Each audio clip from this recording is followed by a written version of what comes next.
क्या है आध्यात्म? दर्शन, चिंतन धारा, विद्या या संस्कृति की परंपरागत विरासत। आध्यात्म दर्शन यानी जीवन का शाश्वत सत्य। मानव जीवन से जुड़े शाश्वत सत्यों को जानिए और समझिए उपासक डॉक्टर सोहन राज तातेड़ से हमारे खास कार्यक्रम आत्मविज्ञान में। आत्मविज्ञान यानी सही दृष्टि, सही सोच। भाई और बहनों, मातृशक्ति को नमन। स्टूडियो में आपका हार्दिक स्वागत, अभिनंदन है, सत्कार है।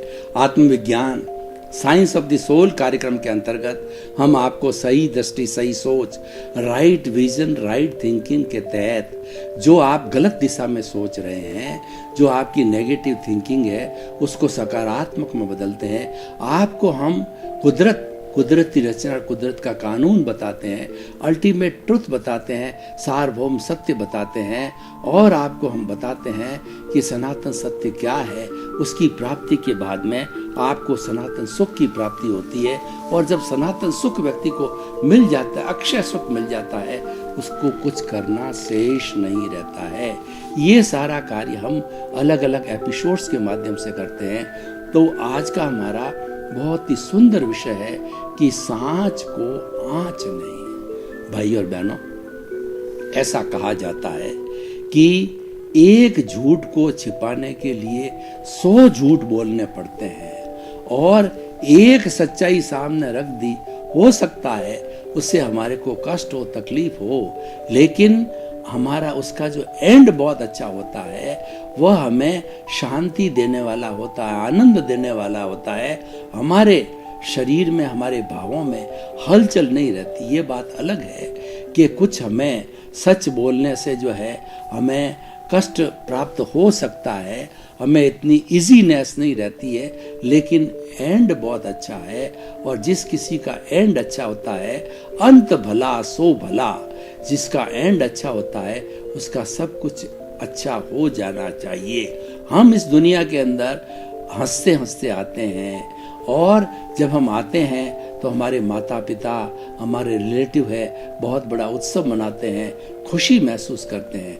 तो उसी तरीके से जब हम जाएं तो हमारे परिवार के लोग, हमारे जिनके साथ हम रहे, दुनिया के लोग जो है, वो हमारा उत्सव मनाना चाहिए कि एक भला इंसान आया था और वो दुनिया को बहुत दे गया। जैसे कि जो हमारे जो है वो विवेकानंद है, हमारे शंकराचार्य है, महात्मा गांधी है, और अटल बिहारी वाजपेयी को बोले, या बड़े बड़े हमारे बहुत से जो है धार्मिक आचार्य हुए हैं, वो सब संसार को देखे जाते हैं और वो अजर अमर हो जाते हैं। व्यक्ति जीता कम समय में, जैसे भाई जो है राजचंद्र थे, वो सिर्फ 33 वर्ष की अवस्था तक जिए, लेकिन उन्होंने जो आत्मविज्ञान दिया, वो विज्ञान इतना सटीक, इतना सार्थक, इतना लॉजिकल और इतना प्रयोगात्मक है कि अगर व्यक्ति उसकी साधना करे तो वो निश्चित रूप से जो है रियल पुरुषार्थ को करके सिद्ध बुद्ध मुक्त हो सकता है। तो ऐसे हमारी भारतीय संस्कृति के अंदर बहुत से उदाहरण हैं जिन्होंने कि हमें अच्छा ज्ञान दिया, और वो अजर अमर हो गए। वो कब हुए? सत्य के रास्ते पर थे। और जो लोग असत्य के रास्ते पर है, जो लोग झूठ के रास्ते पर है, उनका नाश होता है। रावण, राजा रावण को देखिए कि रावण शिव भक्त था, और उसको जो है वह बहुत बड़ा जो है आशीर्वाद था, सबसे बड़ा वेदों का पंडित था, और शिव भगवान का उसको अमरता का जो है आशीर्वाद था। अगर वो सही सही रास्ते चले, उसको इतनी बड़ी उपलब्धियां हासिल थी, लेकिन उसने झूठ का सहारा लिया, उन्होंने बेईमानी का सहारा लिया, उन्होंने अहंकार का सहारा लिया। अहंकार क्या है? अहंकार भी एक बेईमानी है, अहंकार भी एक बुराई है, और सब बुराइयों की जड़ है अहंकार। जिसके अंदर अहंकार आ जाता है, उसके अंदर सारे अवगुण समाहित हो जाते हैं, और जिसमें विनय की भावना आ जाती है, समता की भावना आती है, तो सारे गुण विद्यमान हो जाते हैं। क्योंकि ये दोनों अच्छाई और बुराई के पाले बने हुए हैं। महाभारत में क्या था? महाभारत में कौरवों का पाला अलग था, पांडवों का पाला अलग था और दोनों के बीच के अंदर युद्ध चला था। 18 दिन चला था महाभारत का युद्ध, और उन 18 दिनों के अंदर भगवान कृष्ण ने सारथी रूप के अंदर अर्जुन को जो जो शिक्षाएं दी उसके 18 अध्याय बने। ये सारी गीता है, ये युद्ध के मैदान में लिखी गई, और 18 अध्यायों में से पहले 6 अध्याय कर्मयोग के हैं, दूसरे जो 6 योग वो है ज्ञान भक्ति योग के हैं, और तीसरे जो 6 अध्याय है वो भक्ति योग के हैं। इनका सबका निचोड़ निकालें तो ध्यान योग होता है। मतलब आज एक पूरे विश्व के अंदर अविस्मरणीय और पालन करने योग्य प्रैक्टिकल हमारे जीवन की समस्या, लौकिक और पारलौकिक समस्याओं का समाधान देने वाला ये गीता है। अकेला धार्मिक ग्रंथ है। इसी कारण गीता पर न्यायालयों में हाथ रख करके और किसी भी वकील को या किसी भी जो एविडेंस वाले को शपथ दिलाई जाती है कि इस पर मैं गीता पर हाथ रख करके शपथ लेता हूँ कि जो कुछ कहूँगा सच सच कहूँगा, सच के अतिरिक्त कुछ नहीं कहूँगा। देखिए दोनों बातें आ गई। गीता का संबंध सच से है, क्योंकि गीता धार्मिक ग्रंथ है तो सच्चाई एक धर्म है। जो सच्चा व्यक्ति होता है वो धार्मिक होता है, वो कभी भी झूठा नहीं हो सकता। इसीलिए सांच को आँच नहीं, इसका मतलब धार्मिक जीवन में जीने से हमारे को किसी तरह की आँच नहीं आती है, धर्म की जड़ हरी होती है। यह बात अलग है कि धर्म को करने के लिए, तप को करने के लिए हमें शरीर रूपी भगोले को तपाना पड़ता है, उसको आप कष्ट माने वो बात अलग है। लेकिन तपाया भी ऐसे जाए कि इसको कष्ट महसूस नहीं हो, कि बहुत सी विधियाँ हैं, जैसे मेडिटेशन करना है, भेद विज्ञान करना है, और आत्मस्वरूप की जागृति रखनी है, स्वभाव में रमण करना है, ऐसे ऐसे ले सकते हैं। और कठिन भी होता है, तप होता है, एक उपवास से लगा के 6 महीने की भारी तपस्या होती है। लेकिन भगवान ने अलग अलग संगीन और अलग अलग योग्यता लोगों के लिए अलग अलग बातें जो है उन्होंने बताई है। इसी कारण से जो है ये जो है धर्म की जड़ को हरा कहा गया है, क्योंकि ये गुणों की खान है। जहाँ सच होता है वहाँ गुण ऑटोमेटिकली आ जाते हैं, और वहाँ झूठ होता है वहाँ अवगुण पैदा हो जाते हैं। उदाहरण के तौर पर आप देखिए, कोई एक नशीली व्यक्ति होता है, एक व्यसनी व्यक्ति होता है, तो वो व्यसनी व्यक्ति जो है कई व्यसनियों की जमात को एकत्रित कर लेता है, ये प्रकृति का नियम होता है। और एक सत्संग करने वाला सन्यासी व्यक्ति है तो सत्संग प्रारंभ करता है, तो सत्संग प्रेमी हजारों, जैसे कि आप मेरे को सुन रहे हो, ऐसे सत्संग प्रेमी हजारों हजारों की तादाद में इकट्ठे आते हैं। तो हमारे पूर्वजों ने जो ये कहावत बनाई कि सांच को आँच नहीं, इसका मतलब है सांच को कोई आँच नहीं आने का मतलब कोई तकलीफ नहीं आती है। और सच्चाई का जीवन जीने वाला व्यक्ति जो है वो शांति में रहता है, वो आनंद में रहता है, क्योंकि वो तो कहता है कि मैंने तो सच सच बात थी वो बता दी मैंने। अब हो सकता है कोई थोड़ा बहुत व्यवहार जगत के अंदर उसको कई बार कष्ट भी आता है, नहीं भी आता, आना नहीं चाहिए। सच बोलने वाले को कभी भी कष्ट आना नहीं चाहिए, पर मान लिया कि थोड़ा बहुत कभी कष्ट आ भी जाए, लेकिन उसके मन में प्रसन्नता होती है कि मैंने तो कथनी करनी की एकता में विश्वास किया है। जो सच बोलना है वो कथनी करनी की एकता है, और जो झूठ बोलना है वो कथनी करने की असमानता है। जो कथनी करने की समानता में होता है और वो हमेशा उस समानता में रहता है, तो वह व्यक्ति मनुष्य गति को प्राप्त करता है।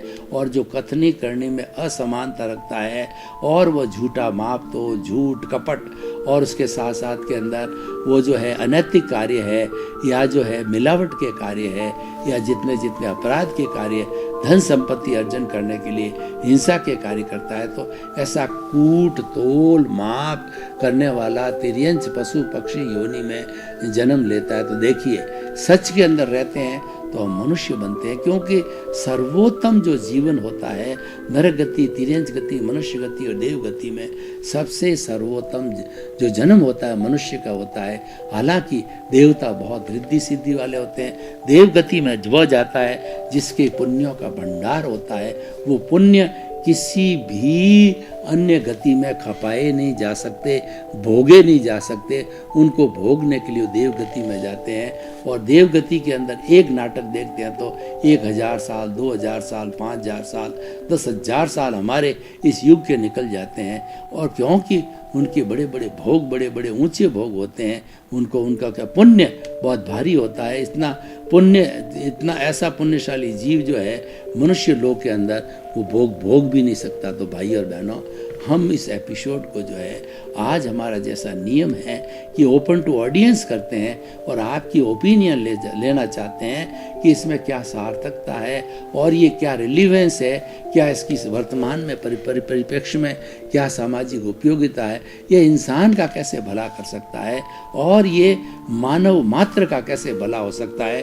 तो मैं बड़े कॉन्फिडेंस के साथ में कहना चाहता हूँ कि जो व्यक्ति honesty is the best policy, सांच को आँच नहीं, ठीक है ना, ऐसा अगर वो नियम बनाकर चलता है तो उसके जीवन में कोई दुविधा नहीं आने वाली। कोई छोटी मोटी दुविधा होती है वो टेम्परेरी आती है, वो लोगों की ईर्ष्या की, लोगों की जलन से आती है, बाकी आनी नहीं चाहिए। पर वो भी कर्मजन्य होती है, वो भी उसको भुगतनी होनी है। लेकिन एंड सांच को आँच नहीं का एंड बहुत अच्छा है। और मनुष्य हर क्षण जो साच बोल देता है वह जो है प्रसन्नता में रहता है और आनंद में रहता है। सच्चाई के प्रति राजा हरिश्चंद्र हुए हैं। राजा हरिश्चंद्र जब राजा थे तब जो है उनके पास के अंदर परशुराम जी गुरु आए और परशुराम जी ने उनकी परीक्षा लेनी चाहिए कि ये वास्तव के अंदर कितना बड़ा जानी, कितना बड़ा जो है दानी है और कितना बड़ा सत्यवादी है। तो उन्होंने उससे कहा, ब्राह्मण बन के आया और ब्राह्मणों की बहुत इज्जत करता था। उन्होंने कहा कि हे ब्राह्मण जन, आप बताइए मुझे क्या करना है।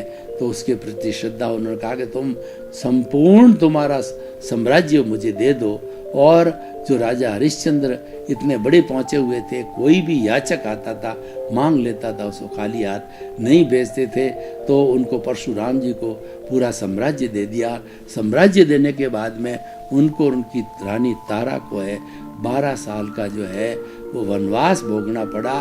उन्होंने 12 वर्ष तक जो है चंडाल के यहाँ पानी भरा और तारा ने जो है वह अपने जो है वो अपना एक नौकरानी की तरह काम किया। तो 12 वर्ष संपन्न किया।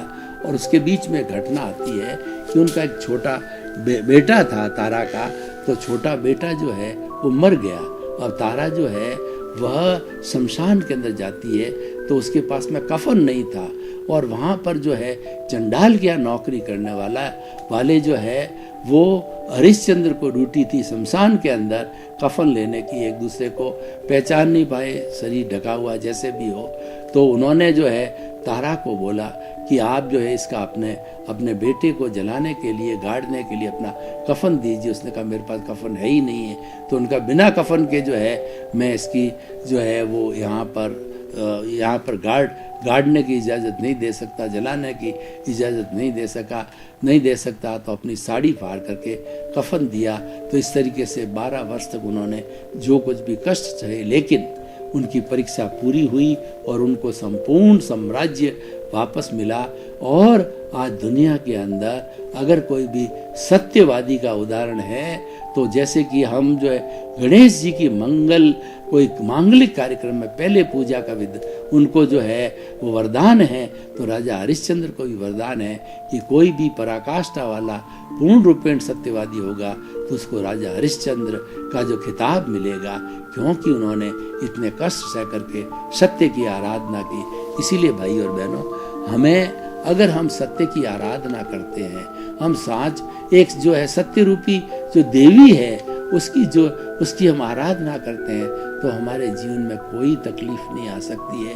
हमारे एक लाइफ स्टाइल का ये अंग बनना चाहिए कि मुझे झूठ नहीं बोलना है, मुझे तो जो बात होती है सच बतानी देती है। और ऐसा भी बहुत गहनतम सच हो तो गृहस्थी लोगों को भगवान ने छूट देते हुए कहा है, यद्यपि सत्यम लोक विरुद्धम नाचरणीयम, यानी किसी की कोई बात का खुलासा करने से, गोपनीय करने से उसकी जान चली जाए या उसके ऊपर दुखों का पहाड़ टूट पड़े तो उस केस में आप साइलेंट रहो।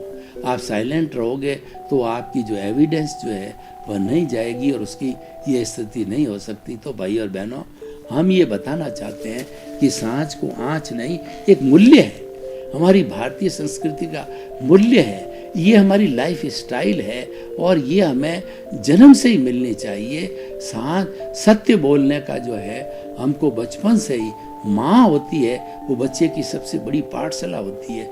माँ को बचपन में ही बच्चे को अगर सच बोलाने की और प्रवृत्त किया जाए और जहाँ कभी वो झूठ बोलता है तो उस पर उसको पनिशमेंट दिया जाए, डांटा जाए, अंगुली से निर्देश दिया जाए, आंख दिखाई जाए, ताकि कि हमारा काम है उसको मारना नहीं, हमारा काम उसको सुधारना है कि वो सत्य के रास्ते पर आवे। देखिए महात्मा गांधी को देखिए, वो महात्मा कैसे बने। हम आपको कुछ उदाहरण देना चाहते हैं। महात्मा गांधी ने बचपन के अंदर कुछ कुकर्म किए। उन्होंने सिगरेट भी ली, मांस खा लिया और छोटी मोटी वेश्यावृत्ति भी कर ली, क्योंकि वो कुसंगत में फंस गए थे। लेकिन माता के प्रति जो है उनका बहुत बड़ा विश्वास था। पुतली माँ के पास जाकर उनसे कान पकड़ करके कहा, माता जी मैंने 3 गलत कार्य कर लिए, आपके जो पनिशमेंट देना हो मुझे दीजिए। तो माँ ने कहा, तो मेरी शपथ खा के कहो कि जीवन भर ये बुराई का कभी सेवन नहीं करेंगे। तो महात्मा गांधी ने इन तीनों चीज़ों का कभी सेवन नहीं किया। और जब बैरिस्टर बनने के लिए उनको जो है लंदन भेजा गया, तभी माँ ने कहा कि वहाँ जाके बच्चे बिगड़ जाते हैं और वहाँ जाके विदेशी मैम को ले आते हैं, तो मैं वहाँ तुम्हें नहीं भेज सकती। बेचरजी स्वामी जो जैन धर्म के साधु थे, जिनकी पुतली माँ की प्रगाढ़ श्रद्धा थी, तो गांधी जी ने जो है वो बेचरजी स्वामी से रिक्वेस्ट किया कि कोई रास्ता निकाल के मुझे वकालत करने के लिए बाहर भिजाने की कृपा करें। तो फिर उन्होंने दोनों ने मिलके, पुतली माँ ने रास्ता निकाला कि इनको 3 शपथ दिला देते हैं कि ये माध्य जो है मदिरा का सेवन नहीं करेंगे, मांस नहीं खाएंगे, वेश्यावृत्ति नहीं करेंगे। तो उन्होंने जीवन भर पाला और ऐसा पाला, ऐसे सत्यवादी बन गए कि वो महात्मा रूप में हुए, वो हमारे राष्ट्रपिता बन गए। और अहिंसा को ढाल मानकर, अहिंसा को आधार मान करके उन्होंने जो है 200 साल पुरानी जो अंग्रेजों की सरकार थी उसको खदेड़ दिया। उसको भारत से मजबूर होकर अहिंसा की नीति पे निकलना पड़ा। इसीलिए आज विश्व ये मानता, उसका लोहा मानता है। और उन्होंने पूरे विश्व की यूएनओ, यूनाइटेड नेशन ऑर्गेनाइजेशन ने 2 अक्टूबर महात्मा गांधी के जन्मदिन को अंतर्राष्ट्रीय अहिंसा दिवस मनाया है, क्योंकि वो ऐसा व्यक्ति था जिन्होंने अहिंसा के आधार पर पुरानी सरकार, बहुत पावरफुल सरकार की जड़ें उखाड़ दी, उनको खदेड़ करके वापस उनके ब्रिटिश देश के अंदर भेज दिया। तो भाई और बहनों, निष्कर्ष की भाषा में हम कहना चाहते हैं कि सांच को आँच नहीं, वही हमारे पूर्वजों की कहावत है। ये कहावत शाश्वत है, ये कहावत यूनिवर्सल ट्रुथ है, ये सनातन सत्य है, इसका पालन किया जाना चाहिए। और सांच को आँच नहीं, ये कहावत भूतकाल काल में भी सार्थक थी, वर्तमान में भी सार्थक है और आने वाले समय भविष्य में भी ये सार्थक बनी रहेगी, क्योंकि ये मूल्यपरक शिक्षा है। ऐसी मूल्यपरक शिक्षाएं हम अपने जीवन में धारण करते हैं तो निश्चित तौर से हम एक बहुत ही अच्छे रोल मॉडल इंसान बनते हैं कि लोग जो है हमारा अनुकरण करता है। और रास्ता कौन बनाता है? जो कि लीडर हो। लीडर कौन होता है? जो विजनरी हो, वो स्वयं जो है अपने जीवन में गुणों का पालन करने वाले हो, वही लीडर बन सकता है। तो अच्छा लीडर बनने के लिए सांच को आँच नहीं, honesty is the best policy का पालन करो। और उस नैतिकता की देवी को जो है, ऑनेस्टी की देवी को, आपका प्रतिष्ठान, चाहे आप व्यापारी हैं, चाहे आप फैक्ट्री वाले हैं, चाहे आप नौकरी करने वाले हैं, उस देवी को अपने घर में स्थापित करो और हमेशा पूजा इस रूप में करो कि जो है उसको नमन करते ही को, हे देवी मुझे सत्य की देवी, मुझे जो है शक्ति दो, जागृति दो कि मैं जीवन में झूठ नहीं बोलूं, जो कुछ भी है सच सच बता दिया जाए, उसके परिणाम है वो भुगतने को तैयार हूँ। और सच के परिणाम भुगताए जाते हैं, लेकिन आदमी को इतना दुख नहीं होता है क्योंकि उसका एंड बहुत बुरा होता है, एंड बहुत अच्छा होता है और उसके अंदर प्रसन्नता होती है, उसमें आनंद होती है कि भाई जो था मैंने तो सच सच बता दिया। क्योंकि सच के कौन नहीं होते हैं, झूठ के कौन होते हैं। एक झूठ को छिपाने के लिए हजारों झूठ बोलने पड़ते हैं एक के बाद, क्योंकि वो झूठ है। और सच को किसी प्रमाण की जरूरत नहीं होती है, सच को किसी एविडेंस की जरूरत नहीं होती है, और सच को जो है वो बार बार कहने की जरूरत नहीं होती है। वो तो सच तो एक बार में ही आत्मसात हो जाता है, एक बार में जान लिया जाता। तो भाई और बहनों, हम जो है वो इस एपिसोड सांच को आँच नहीं को आत्मसात करें, हम इसको हृदयंगम करें और हृदयंगम करके आपके जीवन का जो है साधन बनावें और साधन बना करके हम अपने जीवन को अच्छा बनाएं और समाज के सामने एक रोल मॉडल के रूप में, एक प्रतीक के रूप में, एक सत्यवादी के रूप में हाजिर हों, ताकि लोग जो है हमारे से शिक्षा ले, हमारे से सद्गुण ग्रहण करें। क्योंकि गुणी व्यक्ति गुण दे सकता है, अवगुणी व्यक्ति गुण नहीं दे सकता है। इसलिए गुणों की खान बनना है, विनयशील बनना है और अपने जीवन को अच्छा बनाना है तो सांच को आँच नहीं, जो कहावत है, जो प्रैक्टिकल है, जो फॉर्मूला है, जो हमारे जीवन की चर्या है, वो चर्या के अंदर ढालना चाहिए। तो भाई और बहनों, आइए हम सभी जो है ये सत्य के यज्ञ के अंदर जो है अपनी आहुति दें, यानी झूठ बोलना बंद करें और सच को जीवन का अंग बनाएं। जब हम सत्यवादी बनेंगे, सच को कहने वाले होंगे, तो लोग हमको सुनना चाहेंगे। परिवार के अंदर और ऐसा व्यक्ति किसी के प्रति जो है वह कहना चाहिए अन्याय नहीं कर सकता, किसी का शोषण नहीं कर सकता, किसी का बुरा नहीं सोच सकता, किसी के दोष नहीं देख सकता, क्योंकि वो जानेगा कि दूसरों के दोष देखना और दूसरों के जो है के प्रति बुरा भाव रखना, वो बुरा भाव और दोष मेरा ही है।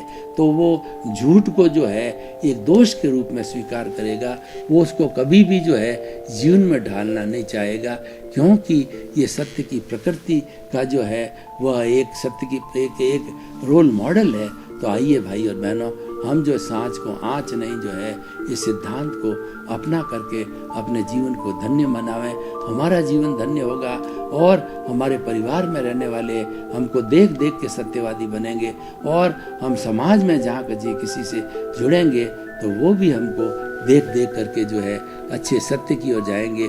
हम पूरे समाज में आज जो बुराइयों की जड़ है, आप जो है प्रिंट मीडिया को देखिए, आप इलेक्ट्रॉनिक मीडिया को देखिए, उसमें जो बुराइयां नजर आ रही है, सब बुराइयों का मूल कारण जो है वो झूठ बोलना है। झूठ जो है झूठ को पोषण देता है, सच है सच को पोषण देता है। इसलिए भाई और बहनों, आइए हम जो इस यज्ञ के अंदर आहुति दें और आहुति दे करके और हम अपने जीवन को धन्य बनावें। भाई और बहनों, आपका बहुत बहुत धन्यवाद। आप हमारा ये आत्मविज्ञान कार्यक्रम बराबर देख रहे हो। आप देखते रहिए। आत्मविज्ञान कार्यक्रम जीवन का शाश्वत सुख देने वाला है, जीवन का आनंद देने वाला है और जीवन को अच्छा बनाने वाला है। इसलिए आप देखते रहिए। इसी क्रम में आपका जीवन आनंदमय हो। क्या है आध्यात्म? दर्शन, चिंतन धारा, विद्या या संस्कृति की परंपरागत विरासत।